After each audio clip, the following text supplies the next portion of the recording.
जदि आपण आपनको मोबाइल रे एहीपरि फोटो एडिटिंग करबा चाहन तो इंस्टाग्राम रे गुटे नुवा फीचर आछि तो से फीचर को आपण ऑन कर देबे आपनको फोटो पूरा लुक चेंज हो ठीक है केमिति कोन करिवे चलंतु वीडियो स्टेप बाय स्टेप जानि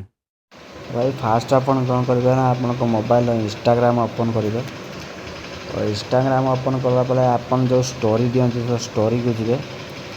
स्टोरी देला परे आपण जे कोनसी आपनको फोटो उडे क्लिक करिवे मु मोर उडे फोटो एडी क्लिक कर देछि फोटो क्लिक कला परे देखंतु एडी लिखा है रीस्टाइल मु जोटी माने रेड आइकन दोछि सेठी क्लिक करिवे रीस्टाइल लिखा है एटी क्लिक कर देबे रीस्टाइल रे क्लिक कला पर देखंतु तळे ऐड रिमूव एंड चेंज सब लिखा आथिबो ता गोटे साइड की स्क्रॉल करिवे देखंतु ए लिखा आसीबो लॉफी डस्क से लॉफी डस्क रे क्लिक कर देबे क्लिक कला पर हम फोटो टिके देखंतु तळे लोडिंग होउची लोडिंग होला पर हमर फोटो पूरा चेंज हो जिवो टिके वेट करंतु गुटे मिनिट देखंतु मो फोटो केमिति थिला एबे केमिति हे जाईची पूरा चेंज हे जाई देखंतु जदि एमती आप फोटो चेंज करने चाहते तो एमती आप